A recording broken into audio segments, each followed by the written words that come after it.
Patty? He's yelling everybody get up right now. He's in the library. He's doing everybody get up right now. Okay. He's in the library. I have him in the library shooting at students to the lady that I have in the library on the phone. Okay, try and keep as many people down as we can. Okay. Do you know who he is? Okay. If you compare beer with bratwurst, and cheese with wine, or even whiskey with donuts, then we think you can pair all of these delicious drinks with murder, conspiracies, missing persons, and more. Drink with us as you feed your craving for true crime and creepy stories. Hello, welcome back. We are on part 2 of Columbine. And we're going to do this just streamlined right into the next one. We're still drinking on a lovely beverage from Littleton, Colorado, which is where Columbine is located. And this brewery is called Living the Dream. Katie is currently and will continue to drink because she does not want to get on the one I have. Will you turn that around so I can remember the Guava Mountain Goose? Guava Mountain Goose. Oh, it's not goose. I like goose. I know, I do too, but it's goose. And it's delicious and it's tart and it tastes like guava. What are you drinking? I am drinking on Powder Run, which is the brewery is called Living the Dream. Living the Dream Brewing Company. And this is a Powder Run is their kind of normal just ale. Okay. This is their, I'm guessing, Christmas special, yeah. Which my liquor store still had. They only had these two, and I was like, all right, let's try that gingerbread. And it's called gingerbread. All Powder Run gingerbread, cream ale with vanilla, ginger, and spices. So, Catherine, why don't you just are you just going to hop We're in? ready to jump right into phase 3. So if you haven't listened to the final chapter of the Columbine High School shooting story that I'm telling. Which I'm sure that's what most people want to hear. Yes. Although, I don't know. Learning about their history. I don't know. I think it's fascinating too. Who they are and what brought them to this date. Yeah. So fair warning, if you haven't listened to part 1, go back, listen to it. We're continuing on to part 2. Now, the original date for Judgment Day, or NBK, was April 19th, 1999. Most people speculate that the date was chosen as a nod to the Oklahoma City bombing, which took place April 19th, 1995, which was itself chosen specific to the Waco fire, which occurred 2 years earlier on April 19th. But that day, Eric was concerned about not having enough ammunition. At that point, the pair had only amassed about 700 rounds. So the NBK attack had to wait. Remind us, NBK? Natural-born killers. Which, of course, is... which is just so high school. Do you know what I mean? And again, they connect to a movie that it's just like, a bunch of dickheads. Just ruining everything. Yeah. Like, that movie is a great movie. I think it's Oliver Stone, too. But amazing movie. Also, really fucked up. So it kind of makes sense. They're going to do something really fucked up. Well, this postponement put the date of the Judgment Day attack as April 20th, which happens to be Adolf Hitler's birthday. Now, because of the significance of this date, many people, including media outlets, immediately tied Columbine to the Nazis. And in fact, there is a bit of truth to a connection between Hitler and Eric Harris, specifically in terms of Eric's affinity for Nazi Germany. Eric Harris was a racist, homophobic, and misogynistic young man. He would draw Nazi symbols, the swastika, he would listen to German music, and would write German phrases all across his journal notebooks. He even had a knife that he was really proud of on the basement tapes. He got it for $15, and they're like, and then he said, like, zoom in here, you'll see the Nazi symbol. And there was a Nazi symbol carved in it. But he was also very young and very misguided. In the course of a few years, Eric Harris went from writing in a journal that World War II was the last time America was right in their military action to championing the Nazi approach. And Dylan was himself part Jewish. So this notion that the date was chosen to honor Adolf Hitler and the Third Reich is simply inaccurate. Oh, that's crazy. I wonder if they ever had I don't know, did Eric ever make fun of Dylan? I don't know, because He he absolutely was Jewish. That would be a very awkward exchange. He's got facial "Hello, features friend." that could we just maybe not could be Heil Hitler so much in the basement tapes, please? Because I'm part Jewish. I'm all aboard of what we're about to do. I don't but mind can we killing. not just say it's for Let's Hitler? not do that. And the truth is, the date of April 20th was never chosen as the day that they intended to attack. Now that I had heard, I don't think I've ever heard the actual explanation until you just let us know. Well, that's what I'm here for. But Drinking beer and dropping truth bombs. Which is not a good word to say when we're talking about Columbine. Dropping knowledge. Dropping bombs. But the bombs kind of went off. Then we're going to talk about not the way they were just gonna supposed talk to. about So it's not known for bombs. Also, the bombs went off when nobody was around them. We need to maybe look into what the hell is about April. You think weird things happen in April? We got 2 April 19th. We've got April 20th. Also, Hitler's birthday is April 20th as well. Hugh Hefner was born April 9th. That's the same day as Eric Harris. That stuck out to me. Oh. Just FYI. Maybe that's just a sign. And I don't know if there's going to be an appropriate place to put it, but I couldn't help but think, what if these kids didn't do this? What could they have done? This is not the place nor the time, but I have an entire theory about how Western civilization has developed to the point where individuals who, had they been born 1,000 years before, might have grown to conquer multiple civilizations and just dominate the world, i.e. Genghis Khan. Yeah. Can't do that. So they're left like Genghis born now just shoots up a school and ruins these the rest of his life intentions in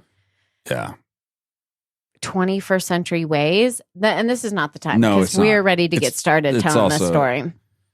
That's a dark thought there, Catherine. I know. Okay. So Eric specifically mentioned that the death count from Judgment Day was going to be higher than the death toll in Oklahoma City. And the fact that Timothy McVeigh was tried in Denver in 1997 most likely meant that the boys were very aware of the significance to the date April 19th. Yeah. And eerily enough, Eric Harris looks a bit like Tim McVeigh. Yeah. Go ahead and Google those side-by-side pictures. Seriously, I'm now that I know I'm old enough and know all the things I know, I want to look back at details and find one of their dads worked for the CIA. And if you're just listening to us for the first time, you need to look at some other CIA episodes because we've got an issue. Anyway, go on. Now, Eric was able to acquire 2 more boxes of ammunition through the same blackjack employee who sold the pair their 4th firearm. Despite the fact that at that point in time, Eric was actually 18 and he could have purchased his own ammunition. Yeah. He's such a weirdo. So freaking weird too. So on the night of the 19th, Maines went to Kmart, which you worked at Kmart, and spent $25 in order to buy Eric 2 more boxes of ammunition. Weren't they super grateful to all the people that got, and they were just boy, if they didn't help us, we would have been fucked. Well, I feel really bad for Maines because the world has nobody really to point fingers at except for the parents and him and poor homegirl Robin, who just, I bought my friends some guns so they can go hunting. Let's go to prom. Stupid girl. Now, and I don't know the rules, but they talk about they got clips from a gun store. damn, I was trying to remember the name. I almost had it. It was like Green Mountain Gun Store or something. I don't know. They mentioned it a bunch of times.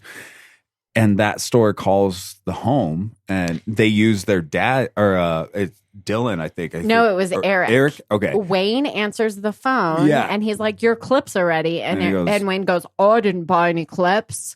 You must have the wrong phone number. And nobody questions anything. There were so many times that this entire plot could have been avoided. Unfoiled. Yeah. Well, Eric, satisfied with his arsenal now, was ready for NBK or Judgment Day. The morning of April 20th, both boys left their homes by 5:30 a.m. The big bombs they planned for were too large to store at Eric's home without detection.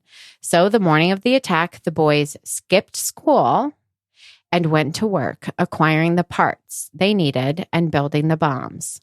At 11 a.m., the two boys headed out. Bombs assembled.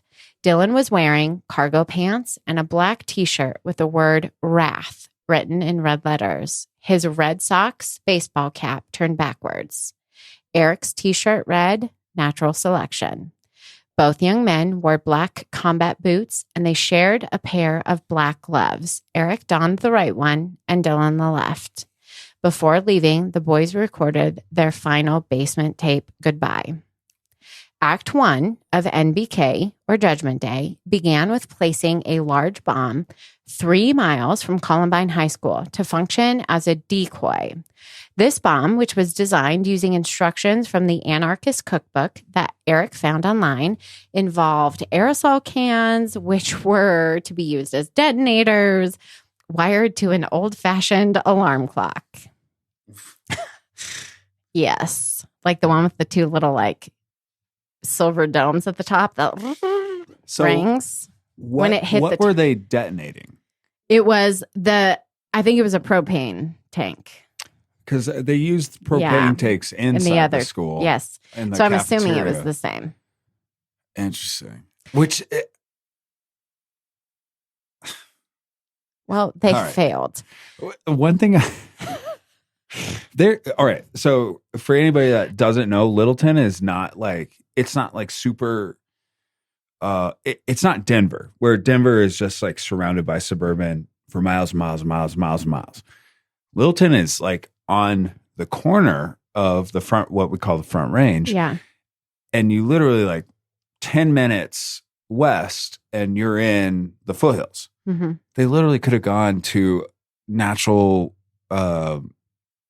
forest and tested some of the stuff. They could have like done something. Like it wasn't outrageous to do that at the time too, because you had like CKY. I think the beginning of Jackass was like around there. Like you had like it was kind of a thing. I don't think it crossed Eric's mind that he was not capable of what he thought he was capable of. Well, yeah. I mean, you read his writings. He is God. He would not have become Genghis Khan. He would have failed. No, yeah. After placing the decoy bomb, which was set to detonate at 11:14 a.m., the boys headed to Columbine High School.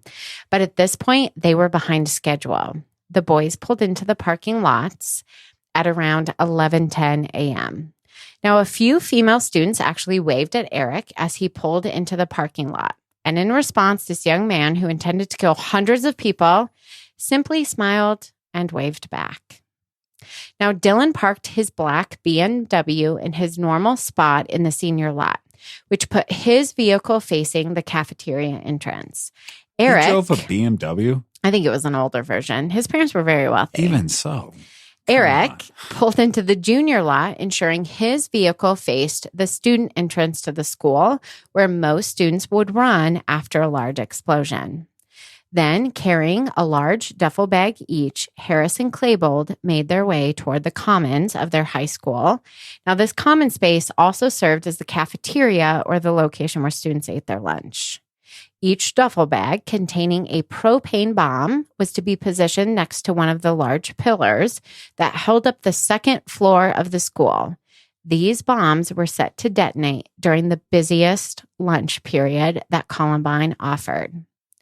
Each of these bombs were composed of a large propane tank, a string of nails and BBs connected to cans of gasoline, and similar alarm clocks to the first bomb. But the boys were working against the clock, their explosive devices ticking down to detonation. As Harrison Klebold walked to the 2 large beams in the cafeteria, the custodian who is responsible for changing out the tape that records this area of the school was also running late that day. Oh. Now, the principal of the school had insisted on this camera system to catch students leaving trash behind. He was a stickler for cleanliness. So the tapes should have been recording as students filtered in and as the boys walked in with the duffel bags, but it wasn't. What? Regardless, I don't think Principal DeAngelis ever thought his camera system would capture what it did that day. That's so... And I kind of was curious looking at footage of it again. Uh-huh.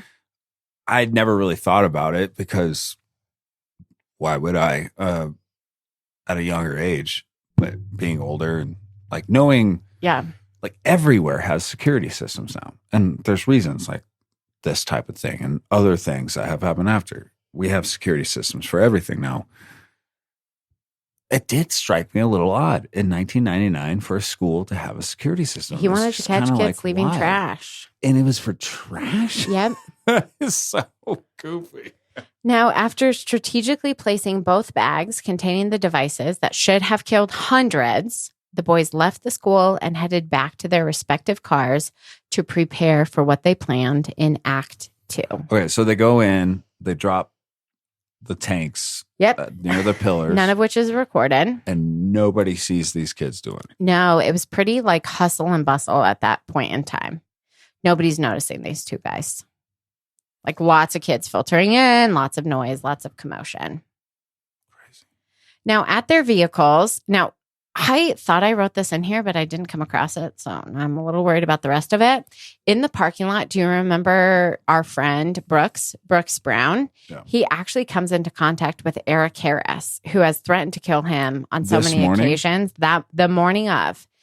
And Brooks goes, dude, you skipped our test this morning. What is it about? And he goes, that doesn't matter. He said, Brooks, I like you now. Get out of here.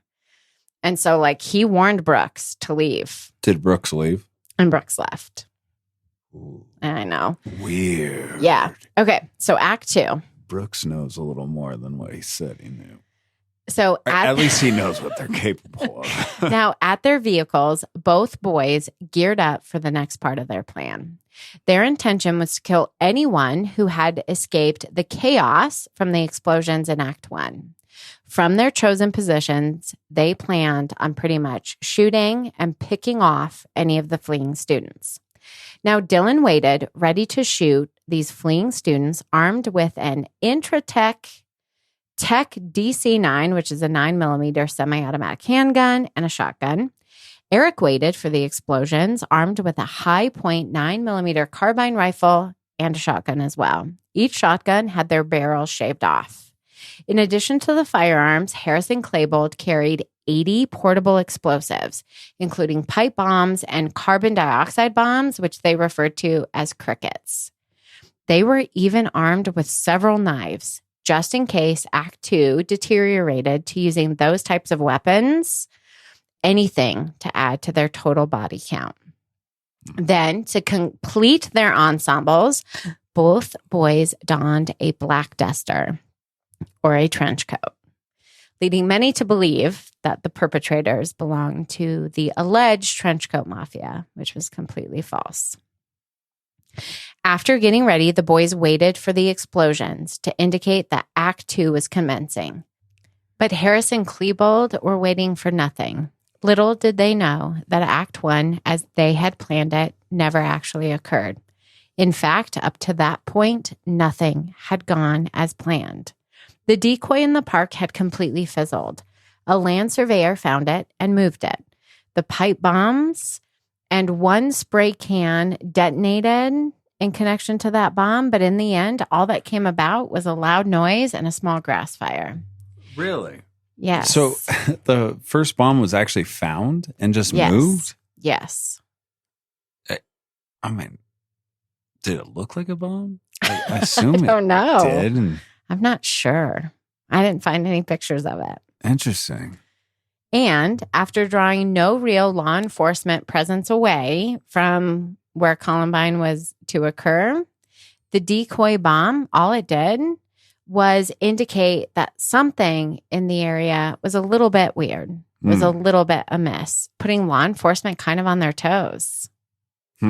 Now, the two large bombs inside the cafeteria were set to detonate at 11:18. And yet, at 11:18, the school still stood completely intact. It was at that point that Dylan most likely began to question the plan. You see, Eric Harris had no plan B. In his mind, there was no world in which his plan A wasn't going to go exactly as he had planned it. But he, in that moment, left his more prime position and went to Dylan, assumingly to ensure that Dylan didn't lose all of his nerve and completely abandon their Judgment Day plan. Now, I don't know what Eric said to Dylan, but after reassuring his friend in one way or another, the two headed toward the school together, trying to salvage their NBK. On their first approach, Harris and Klebold climbed the outside stairs to a west exit. The two shooters were first observed around 11:19 a.m., standing at the highest point on campus with their shotguns drawn. One of them yelled, "Go, go," and Eric began shooting, and Dylan cheered. The first students hit were sitting among the trees outside, picnicking while eating their lunch. As they shot their firearms, Harris and Klebold also threw pipe bombs off the roof, aiming for the grass and for the stairs. The first victim, Rachel Scott, was eating with her friend Richard, both enjoying the Colorado warm spring sunshine. Eric, shooting at the pair, hit Richard in his arms and torso. Rachel was struck in the chest and the head. Richard, feeling the pain of the shots, played dead while he laid next to his friend, already deceased. Next, a group of three friends who had heard and witnessed the initial commotion, Danny, Lance, and Sean, headed toward the commotion based on their belief that what was taking place was some elaborate senior prank. Danny Rohrbaugh, Lance Kirkin, and Sean Graves simply wanted to be a part of the action and the fun. In response, Harris and Klebold shot at the threesome. Danny Rohrbaugh would not survive. After being shot multiple times, he, laying on the ground, cried out for help. In response, Dylan Klebold shot him point blank in his face. At around 11:22, the custodian, who had finally replaced the tape recording in the cafeteria, would notice that there was something going on outside the windows. He probably didn't even pay attention to the two duffel bags that seemed out of place next to the columns. Students were clearly responding to what was happening outside. Now, in response to the fight, the shots that were being fired outside, a teacher named Dave Sanders, along with two other custodians, ran towards the sounds. At that time, roughly 480-ish students were eating in the cafeteria, all of whom followed Dave Sanders out of the commons area and up towards a stairwell looking for safety. Close to that stairwell was a science room where students were trying to take a chemistry test. Now, this group of students who were following Dave Sanders were met by Dylan Klebold. But again, he seemed to be losing his nerve. Instead of shooting at any other innocent people in that moment, Dylan simply swept his rifle in an arc up into the air, and then he left. He never shot a single bullet at the group of students. As this was happening, Harris stayed at the top of the staircase outside, shooting and laughing and throwing bombs. Now, there was a significant amount of confusion as to how many shooters were actually involved in the Columbine attack. Both boys started with trench coats, and at some point, both boys discarded their trench coats. So reports about numbers of shooters escalated from 2 to 4, if not more, simply because both shooters were witnessed wearing different clothes at various times. They also were running from the top of the staircase down into the school, which made it seem like the fronts of attack were all over campus, when in truth, it was really just kind of in this one location. Right. Now, from his vantage point, Eric shot at a student named Anne Marie Hochhalter with a 9mm round. After initially being struck, Anne continued to run, but again, she was hit. This time, she fell to the ground. After the second assault, Anne was laying on the ground, and a friend of hers would ultimately drag her out of sight of the shooter prior to running away to find safety for themselves. Next, Dylan had an opportunity to shoot at a group of students off in the distance, which he did, but without success. At that point in the attack, Klebold had only fired his weapons a total of 5 times. I was wondering, like, where his shooting even happens. You know, like, does he actually shoot anybody? He does. So he's the one who shoots Danny in the face. Oh, he was. Okay. Jeez. And at this point, it was only 11:23 a.m. Now, in response to witnessing weird student behavior on the cameras, the custodian who replaced the videotape radioed to Officer Gardner, who's the SRO for Columbine High School, which is school resource officer. It's a police officer associated with that building. Normally, Officer Gardner would have been in the cafeteria eating his lunch, but that day he chose to buy his lunch off campus and then eat it while observing the smokers outside. Almost exactly at the same time, the first 911 call came in reporting that there was a female student down outside of the school. Now, when Gardner arrived on scene, he was greeted by smoke, running kids, explosions, and gunshots. Although the large bombs didn't detonate, the smaller bombs created by Eric were very successful, not exactly in terms of causing loss of life, but in terms of creating absolute confusion and fear. How did those go off? You're They're talking pipe about bombs. They're little pipe bombs. You're not talking about with the crickets? They're crickets. That's what he called them. He did practice those bombs. Yeah, because they're just little CO2 cartridges with some sort of detonator on them. I can't remember what it was. But it seemed, when I read what it just seemed like, how the hell is that even going to work? I think it just created fear and confusion. And I don't think maybe it did. Maybe for some of those who were wounded. I don't think it caused any of the fatalities. It wasn't like a firecracker that they attached to it. It was. I don't know. I can't remember how it ignited. So, because homeboy Eric Harris was obsessed with napalm. Yeah. Like he wanted to acquire napalm so bad. So research. Also, how the hell did they get? He napalm? didn't get napalm. He didn't have napalm. Oh, because he did the not. basement tape transcripts say that it was an they're obsession. showing They didn't have napalm on the they did not. videos. My research went into figuring out what the heck napalm was and whether or not like regular human beings can create it. I didn't look up crickets. You can't, right? You can't get napalm. No. Like that was something created, I think, around Vietnam, right? Yeah, and it just burns like forever. So it's or not forever, an incendiary that actually attaches to human beings. Like it's a sticky on fire substance. Yeah. Any which way, and it just burns and burns and burns, Yes. and you can't put it out. Well, you can, but it's not very hard. Correct. It's like a burning Tesla. Yeah.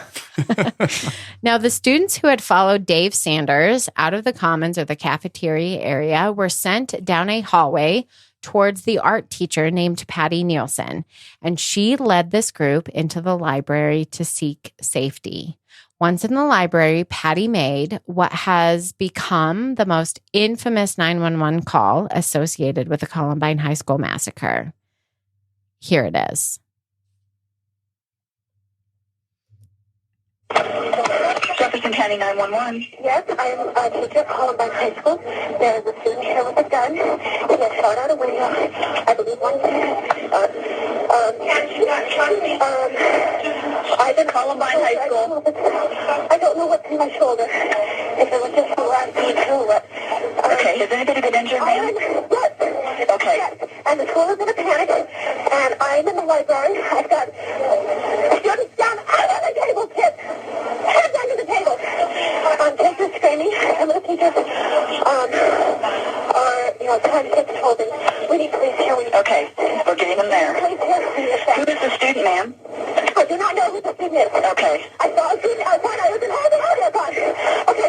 I was on Holden. I saw a gun. I said, what's going on out there? And he said, it's probably something up. It's probably a joke. I said, well, I don't think that's a good idea. And I went walking outside. I could see him there. See what was going on. He turned the gun straight at us and shot. And my God, the window went out. And the kid standing there with me. I think he got hit. Okay. Something in my shoulder. Okay. We've got help on the way, ma'am. Man, that's tough to listen to. I don't think I've heard that in a very long time. Mm-hmm. It's so weird too, because there's been so many shootings since then at schools, and the fact that this was like the first.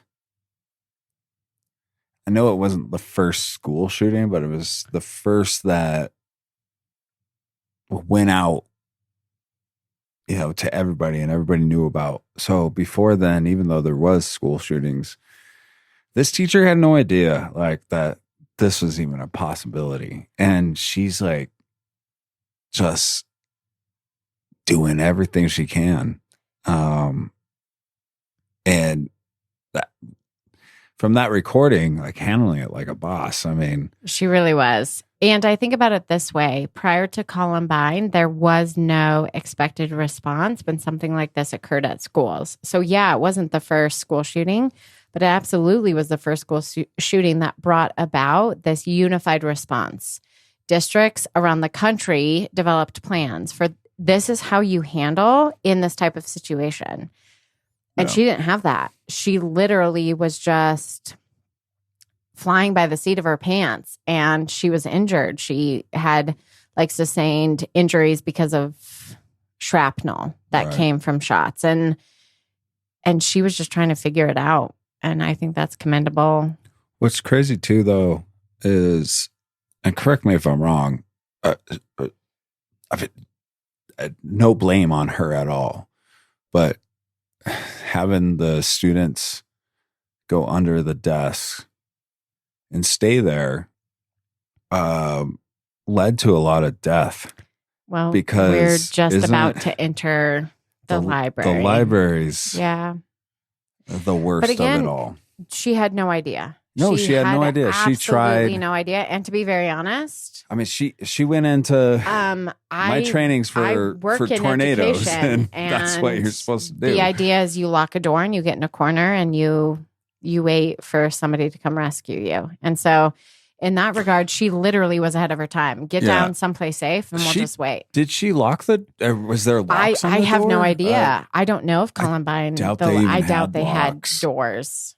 I think they were probably just open entryways. Her thought was probably like, let's get under the desk, and if one of the shooters come in, they're going to look in here and see nobody. Not see anybody. Locks, lights, out of sight, that's your thing. What they say. Oh my gosh. Yes. Now, while Patty Nielsen was making that call, Harris and Klebold were outside actively engaging Officer Gardner and the first officers on scene. And by that, I mean they were firing shots at each other. By 11:20. Really? Yes. There was it was like a 3-minute period of time where officers were shooting at Dylan and Eric, and Dylan and Eric were shooting back at officers. Where in the school was that? Outside. Oh, that was outside? Yes. Really? Yep. I don't think I knew that. They actually did have a tiny shootout. For 3 whole minutes. By 11:24 a.m., Harris's 9mm rifle had been shot 47 times. Klebold, as I previously mentioned, had only shot his Tech 9 3 times and his shotgun twice for a total of 5 shots. Every time you say Tech 9. I know. Tekanina. This statistic supports the notion that while Harris wanted to kill and destroy all of mankind, which is a common theme in much of his journal writing, for example, he wrote, quote, "If you recall your history, the Nazis came up with a final solution to the Jewish problem. Kill them all. Well, in case you haven't figured it out yet, I say kill mankind. No one should survive," end quote. On the other hand, Dylan simply wanted to die, and Harris offered him a way to accomplish that feat. In the end, both boys actually intended to die via suicide by cop. Yeah. Now, this initial interaction between officers and our two shooters would be the last time that law enforcement actively moved against what was taking place inside the school. As more law enforcement arrived, they simply sought to create a perimeter around the building, as opposed to infiltrating in pursuit of the shooters. While inside, Dave Sanders continued to help students flee to safety. After shooting at the first responding officers, Harris and Klebold retreated back into the building, shooting and throwing bombs as they went. It was at this point that Dave Sanders would be shot several times while in an upstairs hallway, after helping clear the cafeteria of most of the students.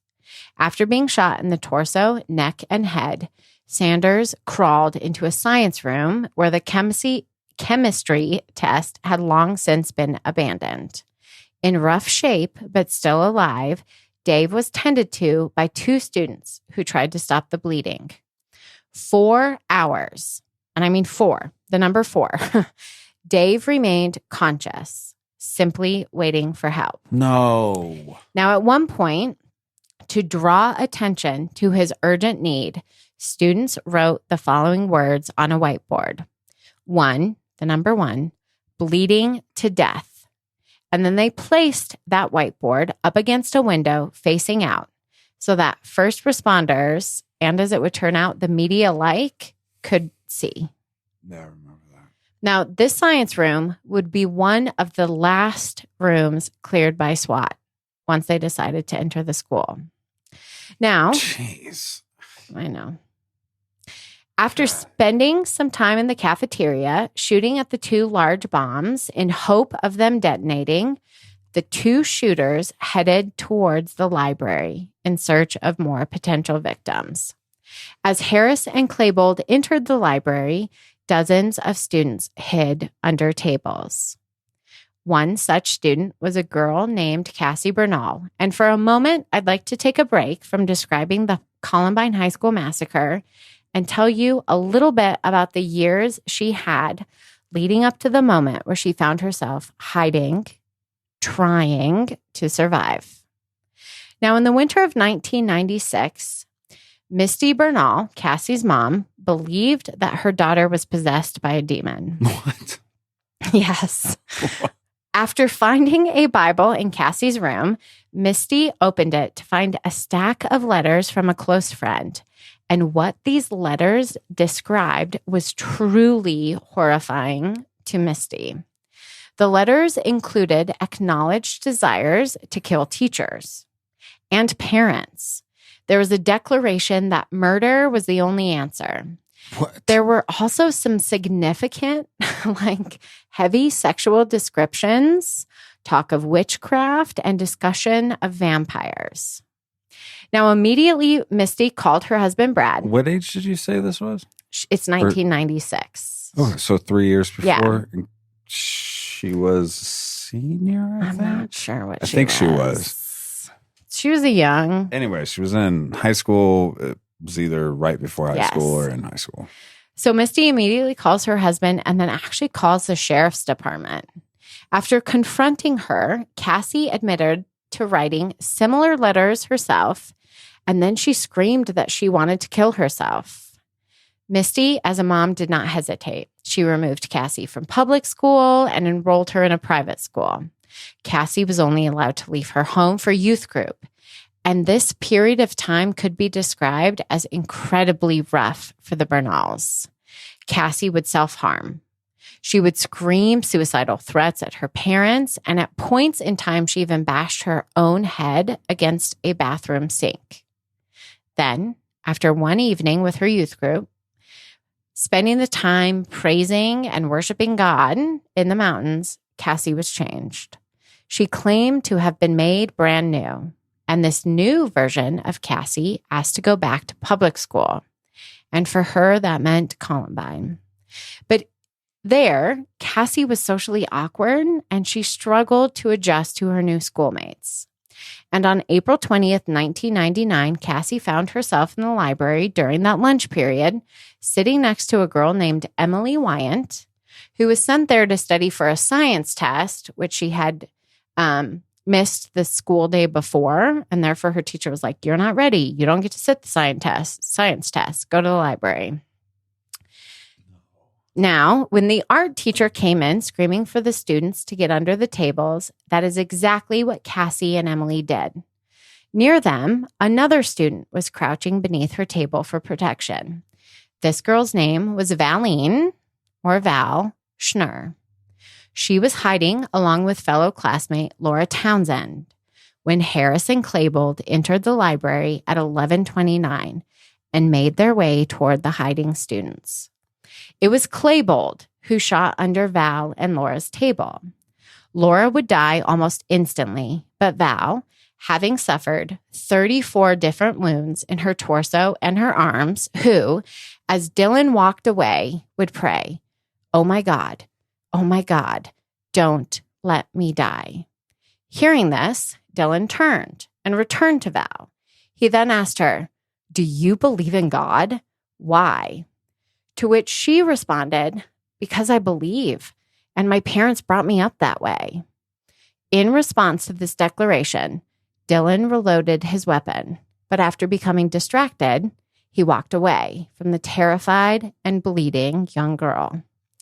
Val would survive the ordeal and try to tell people about how, in the end, she declared her faith and God helped her survive. Now, Eric would be the one to approach the table where Cassie hid. Standing at her end, Eric slapped the top of the table 2 times before peering under at the hiding students. Then, after saying peekaboo, Eric shot Cassie in the head. Emily, who witnessed the entire ordeal, momentarily had her hearing completely blown out due to her proximity to the blast. When Eric pulled that trigger, shooting Cassie Bernal, his gun would actually recoil and smack himself in the face, breaking his nose. A student named Brie Pasquale, who also witnessed that chain of events, remembers blood pouring from his nose and Eric crying out to Dylan, "I hit myself in the face." Which leaves me wondering, could this be what distracted Dylan from ultimately shooting Val, ending her life? Now, when the story of these events in the library came into picture, pieces being reported by various students, the story was told that it was Cassie who had been asked about her belief in God, and that she said yes, and after saying yes, she was shot and killed. But that wasn't the truth. Both Emily and Brie swore to the real events, which was it was Val who had made a declaration of faith, not Cassie. But despite this truth being revealed, not only from eyewitnesses, but confirmation from 911 tapes, Cassie Bernal's mom would go on to write a book called She Said Yes. And the story of Cassie the Martyr would kind of live on. Yeah. Boy, that's... If you grew up in... it would have... You didn't even have to grow up in a Christian household, but if you did grow up in a Christian household at this time, Cassie Bernal was... She was Christian's martyr, the new martyr, I'm trying to think of an actual martyr like back in the day, but otherwise I would have placed insert name here of an actual martyr. She was that of that time. And I think we've talked about it. There's I can't help but speculate that there's a little bit of a kind of gross element to it, that she was a pretty girl and they used that like to just, I guess, further the message. So there are so many sides to this. The first thing I want to say is I'm a mom and I've never lost a child. And I feel like Misty did what Misty felt that she could do to kind of cope with the situation of losing her child first. So I'm just going to say that. Second, sure. I remember attending youth group with my friend, sitting on a church pew, watching the Michael W. Smith song that was dedicated to her. I don't remember what it was called. I don't know if you do. I feel like it was like She Said Yes. And it just kind of being pushed out there. And in hindsight, I find myself going, what in the world was wrong with these professed Christians where they would champion a false martyr over embrace a true miracle? Yeah. And this notion that they knew better than God and like, well, we actually know what's going to reach people more, so we're just going to push this story, makes me really upset. And this young girl, Val, would actually go out and try to tell groups of young Christians and young non-Christians that her life had been saved. And people would be like, we don't think so. And the entire picture of it being, Cassie Bernal's story is amazing in and of itself.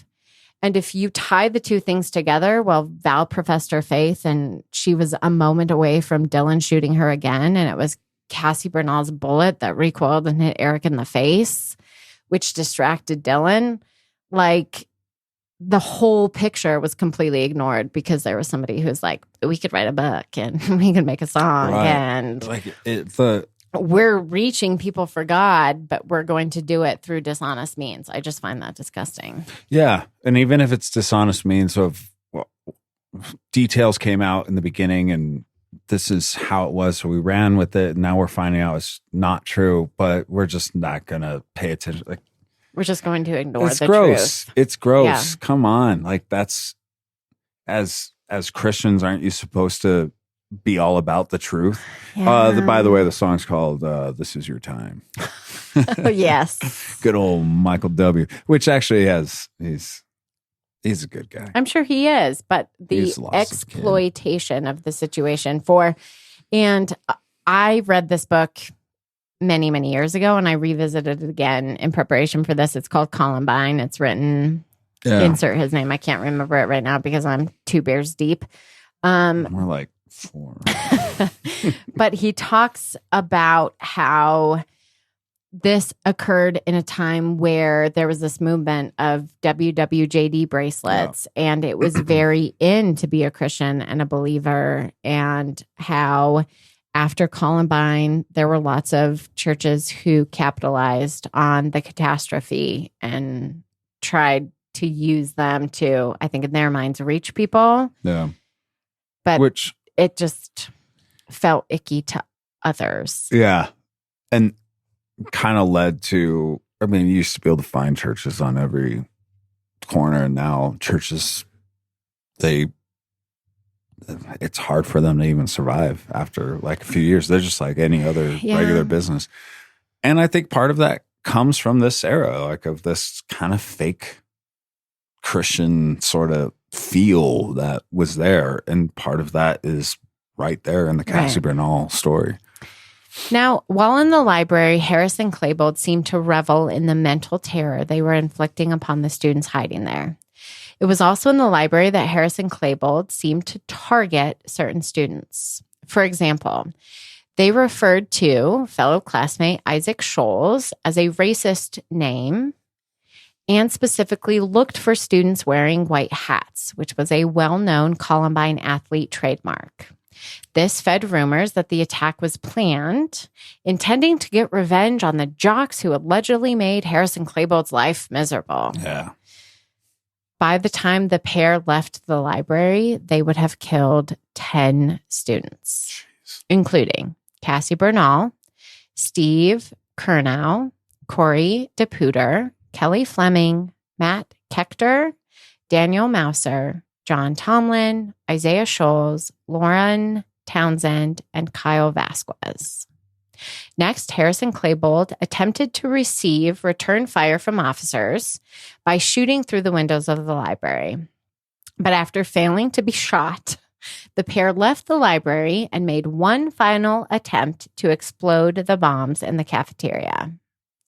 When that failed, the pair returned to the library, where they positioned themselves so that they could see the mountains, and Harris and Klebold shot themselves in the head. You said they failed to explode the bombs in the library. In the cafeteria. Or in the cafeteria. Because during that, it's one of the only videos you can find of the whole thing is the cafeteria, because nothing really actually happens there. They come in, and there is explosions later in the cafeteria. Pipe bombs. It's just pipe bombs? If the two large bombs had exploded, it most likely would have brought down that second floor. So they did actually have the power to bring down those poles holding up the second floor. Yes. Because when you said that, I never knew that they placed them on pillars that held up the second floor. Yes. When you said that, I was like, well, geez, that is kind of smart. Jeez. No, had they figured out how to detonate the weapons appropriately, the damage and the life lost would have been far more significant. Wow. Now, the two would never see that their third and final act would also not come to fruition, which brings us to Act 3. Now, the boys had equipped each of their vehicles with additional explosive devices, which were set to detonate when the parking lots would have been full of media and first responders. But these bombs, too, failed to function. Now, just after noon, a SWAT team made their first approach into the building, clearing classrooms and other hiding spaces of students as they went. The officers had to endure the constant blaring of a fire alarm, and they had to be very careful of potential explosive devices.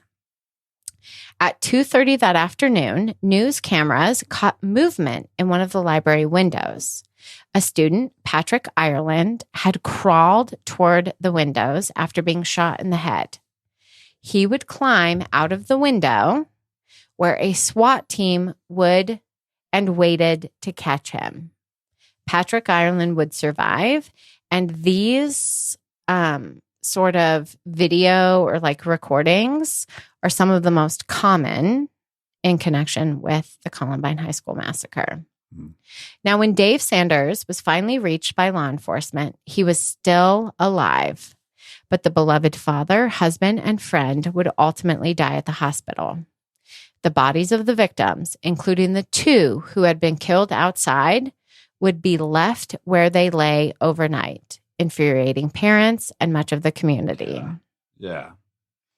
In the end, Harrison Klebold killed 13 individuals, 12 students, and 1 teacher.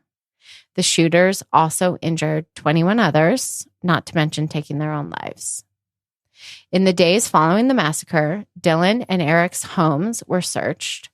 Every piece of writing, including schoolwork, was read. Every friend and acquaintance were interviewed. And what was revealed is interesting. Eric Harris was quite assuredly a developing psychopath, if not already one. And Dylan was a depressed teenager who needed help that he never would receive. And together the pair was as volatile and dangerous as the napalm Eric Harris wished so desperately to create. You see, he wanted to kill and destroy and make those he deemed robots suffer as he did. And Dylan, well, I think he wanted to die, and Eric offered him a way to accomplish that. Now, I'm not diminishing Dylan's culpability in what happened that day, but if we are to learn from this event, which I don't think we have, understanding the motives is key. Yeah, I agree. I don't know if we have. I don't know if anybody's like learned anything about why, what, how this happens in any of the cases. I mean, there's those that have certain things that they're just like, they shouldn't be around. And others that say, we need to get more mental health. And I don't know. I think there's no way to understand something that is just beyond evil. And we have that in a lot of other facets in life, and we cover it in our podcast all the time. All the time. But when it comes to kids, what we consider kids doing this stuff, it's a whole nother matter that you have to pay attention to and dissect in a different way than you will a serial killer doing it under the cover of night and getting away with it so many times. And, if you look at history, a lot of these school shootings are done by an age that actually at that time in history was considered a young adult, like truly an adult. Like you were expected to give back to society at that time. And I don't know. It's I don't know why it took so long for something like that to happen, or what made it happen with society and the pressures and whatnot. But certainly we shouldn't completely discount that someone of those age, especially them, they were seniors just about to go to college. They literally could have been in the military within months of where they were at there. What's so funny is one of them actually had been accepted to several college programs, which was Dylan. And Eric had recently reached out to like a military guy to see if he could be involved. And actually, when they did like a blood test, he had some antidepressant Luvox or something in his system, which would have excluded him, but he didn't even know that at the time. Oh, interesting. Yeah. Yeah, I can't help but wonder too, like what these kids would have gone and done had they not done, Columbine.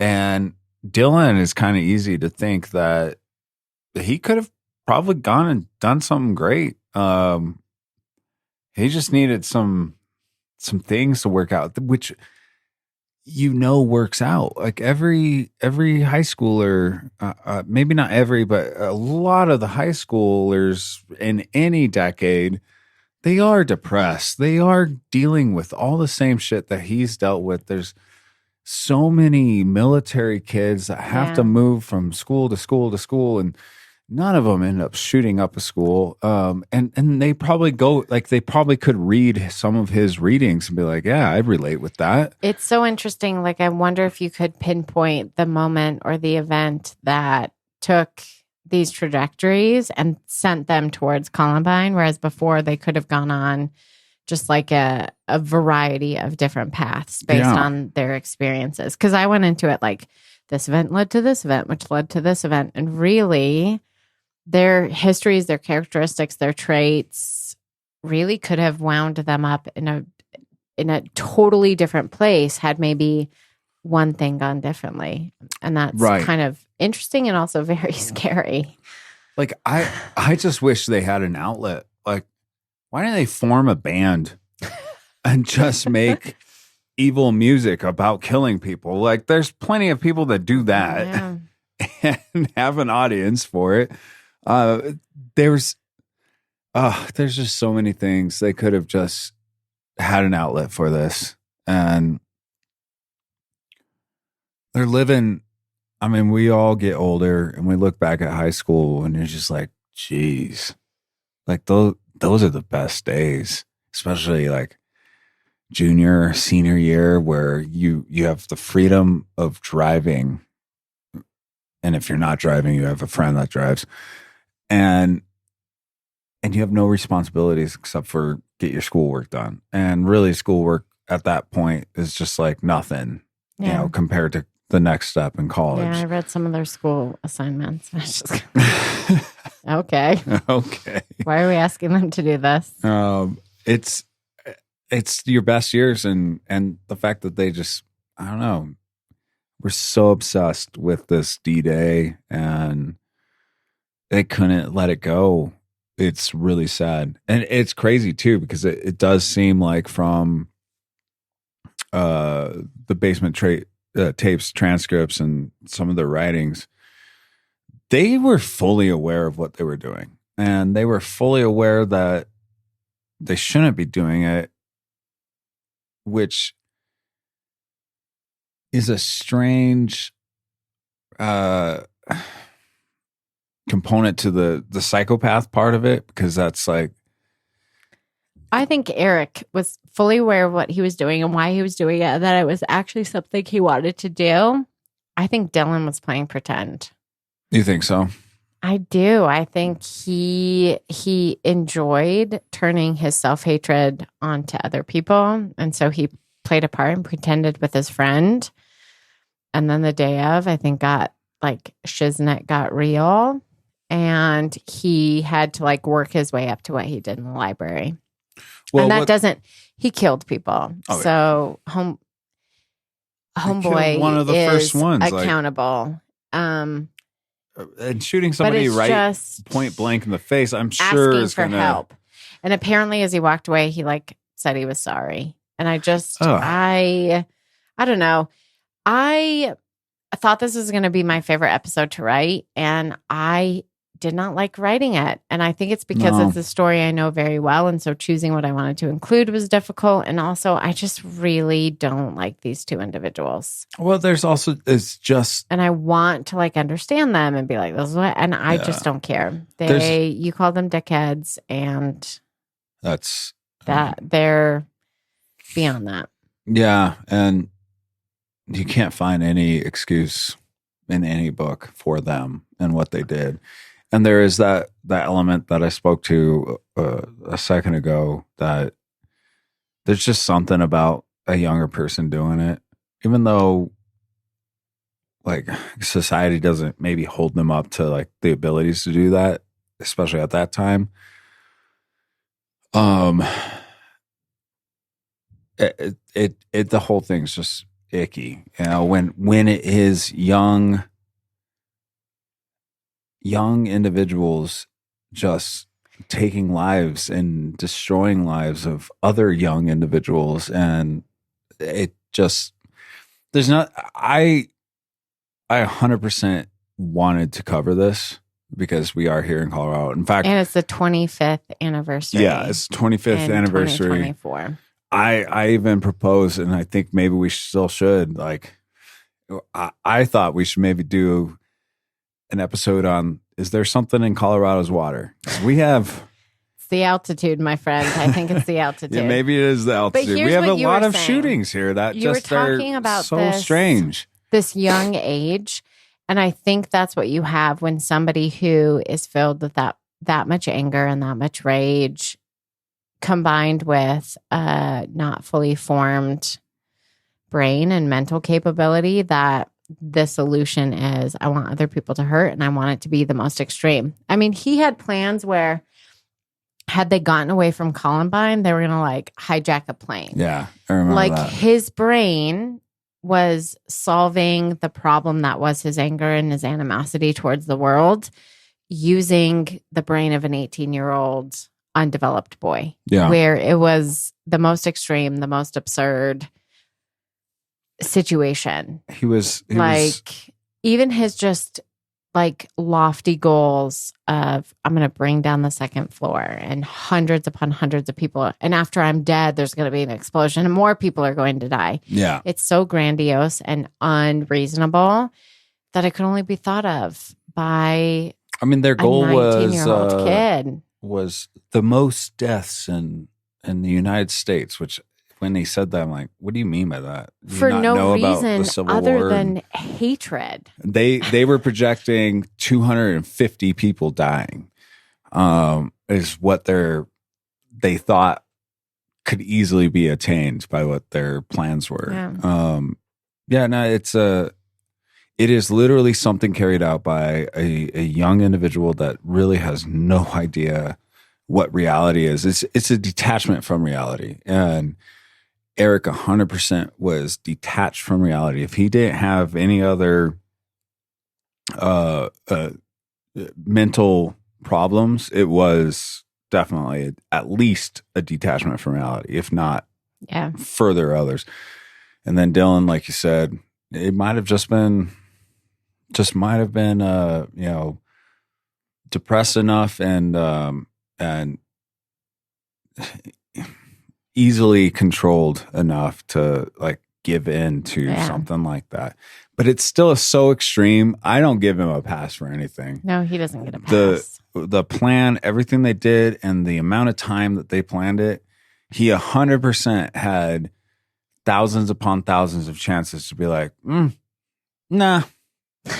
I thought this was cute to deal with, but I actually think you're serious. Well, he did that with Brooks. He gave Brooks the website to let him know that like Eric was plotting his death. Like he had the ability to stand up and say, he definitely had the ability. No thanks. Yep. It was there. He knew, but at the same time,